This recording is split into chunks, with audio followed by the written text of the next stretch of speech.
جزئية الحيرة والاضطراب بسبب التضارب في الفتاوى الموضوع هذا. والله الحيرة والاضطراب بالنسبة للمظاهرات الآن لا شك هو في حيرة في اضطراب في بعض الفتاوى الإنسان قد يسمعها أحيانا، لأن البعض أحيانا يفتي بناء على حماس، وأحيانا يفتي بناء على أصول وقواعد.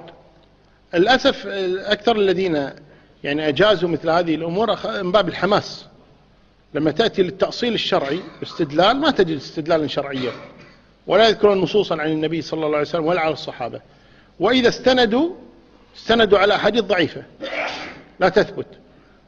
ولذلك أسعد الناس في مثل هذه المسائل هم من كانوا يستندون في أقوالهم إلى الدليل، وجميع الأدلة التي أعرفها وأسمع عنها أنها كلها تصب في هذا الجانب، وهو عدم وجوب جواز الخروج على الحاكم. هذا الأصل والسمع والطاعة، وإلا حصل فساد عظيم جدا.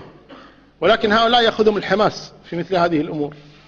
والآن أضرب مثال، يعني الآن يعني الثورة اللي صارت في مصر، نسأل الله تبارك وتعالى أن يحفظهم هناك، يحفظ دماءهم. طيب، والحمد لله إن شاء الله يكون إلى خير، يكون إن شاء الله تعالى اللي حدث.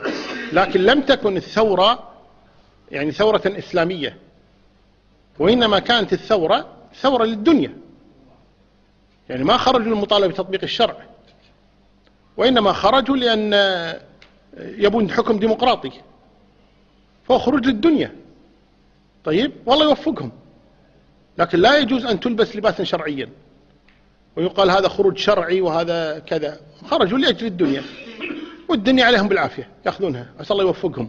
فلا يقال بعد ذلك أن هذه يعني ثورة شرعية، وأنه الشرع يجيز مثل هذه الثورات أبدا. وإنما هذه ثورة لأجل الدنيا، مثل أي ثورة أخرى في أي مكان آخر لأجل الدنيا. وأسأل الله يعطيهم الدنيا، ويستاهلون. ظلموا كثيرا وهضمت حقوقهم كثيرا، لكن لا يجوز أن تلبس لباسا شرعيا وأن يقال هذه يعني الثورة هذه يشجعها الإسلام أو يدعو إليها الإسلام أو كذا. أبدا أبدا، ولكن لأجل الدنيا. كذلك القتلى الذين قتلوا يقال عنهم شهداء، هذا غير صحيح. صلى الله أن يغفر لهم، لكن ليسوا شهداء. ليس هذا هو طريق الشهادة.